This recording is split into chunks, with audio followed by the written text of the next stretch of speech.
never seen. That's highly unlikely, and you're all at different levels of how well you know AutoCAD. I'll be really happy if you leave with a handful of tips that you can take with you. How many of you were in the last class? It's doing the thing again. It just happened there. That was a good class, wasn't it? She's smart, isn't she?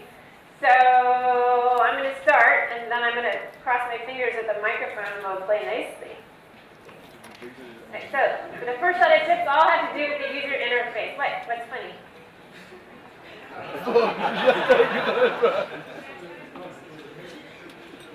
You're killing me. All right. What did it say? Was it bad? Yeah. But like reformatting the hard drive or something? What on her? Okay. Where do I want to start? No, I'll start right there. All right, so how many of you are on AutoCAD 2000? You're going to make me stop?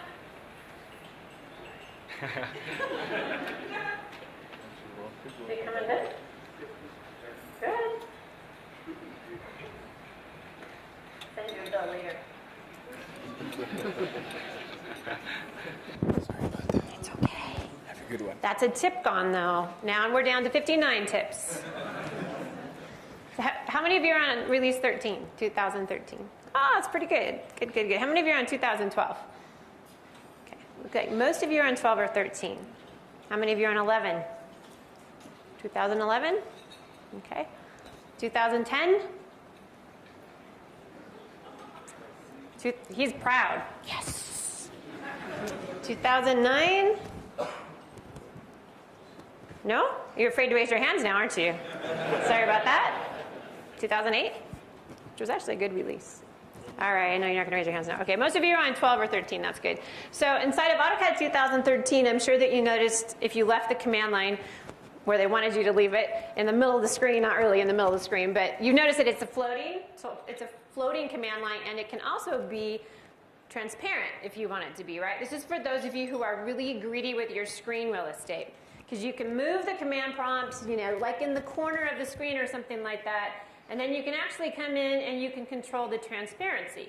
So that you'll notice you can make it almost completely transparent. Make sure you know where it is. A great way to torture your coworkers, it should be noted, but that's beside the point. But you'll see that as I move my cursor over the command line, it kind of shows up more, and I move it away, it becomes more transparent. You could dock it in a corner, get a little more screen real estate, for those of you who are really into that. I love the way the new command line works. I'm just going to go on the polyline command. I'm sure many of you have noticed this. The command history shows up above the command line, right? I love this. You saw this a little. Joanne was doing this as well. I love that now you can actually select the options with your mouse. You don't have to pick up and hit a character or anything like that. You can just select the option with your mouse. I can do a close. And then as I am finished with the command, you'll see that eventually that the history disappears into the abyss, right? Okay, now, for those of you who believe that the command line belongs in the lower left-hand corner as God intended it to be, you, of course, can still execute the prompts. Wrong one. You can actually still execute the prompts by selecting them from the command line, so that's fine. It's completely up to you, whatever makes you happy. And oh, you know what? I totally do not have my act together here, because I don't want to have to go back and forth to the command, to the PowerPoint.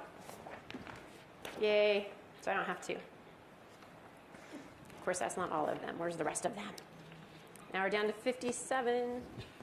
There we go. All right, so how many of you use the ribbon? Okay, how many of you are ribbon rebels and put it back to AutoCAD Classic? You know who you are. Oh my gosh! What's going on down here in South Africa? Oh, for goodness sakes. All right, well, when the command line first came out inside of AutoCAD 2009, I wasn't really too keen on it, didn't get it, didn't understand it, but because of my job, I had to pretend that I loved it. 2010, I liked it a little more, but I'm sure that you've noticed in the last few releases, 11, 12, 13, that the ribbon is actually getting a lot smarter, right? It's context sensitive. So as you select objects in the screen, it automatically changes. I get that, I like that. So for those of you who tried it in the early releases and banished it and set it to AutoCAD Classic, you might just want to try it again.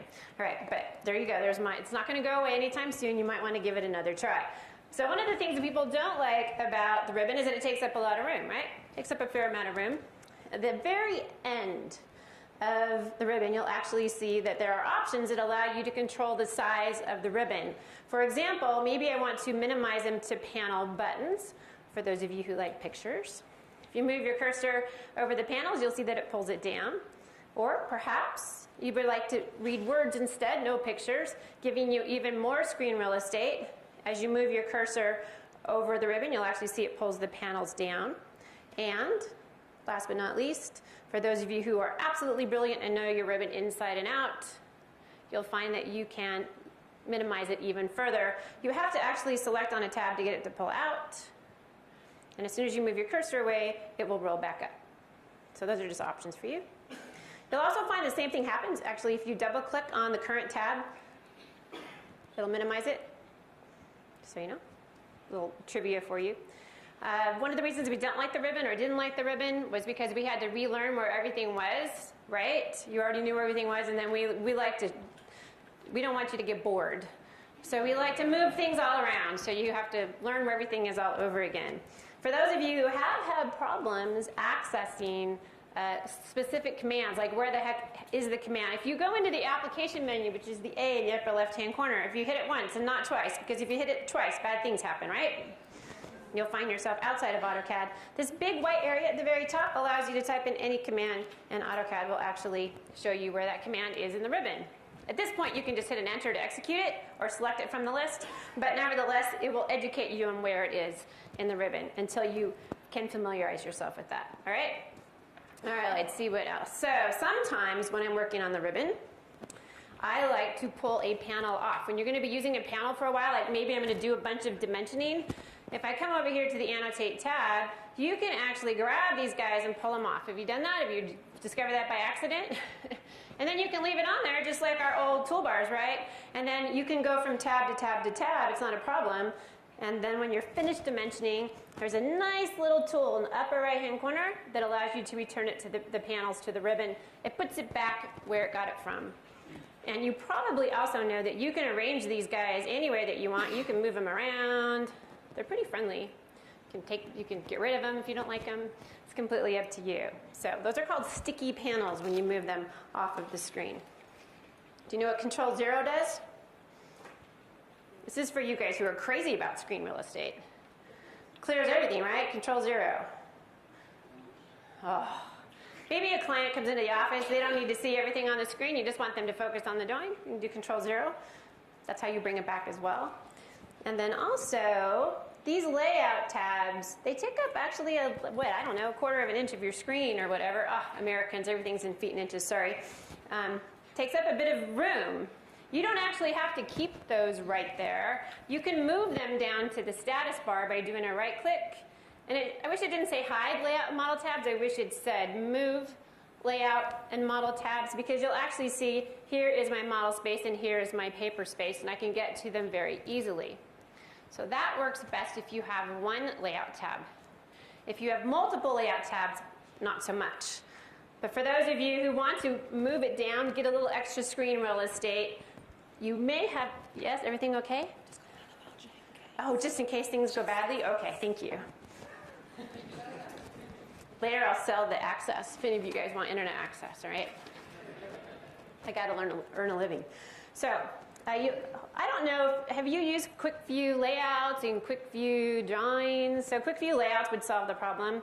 That's that little option right there. There's only one layout in here, so it's not a big deal. But it would allow you to see all of the layouts in a drawing. I'm a big fan of Quick View Drawing.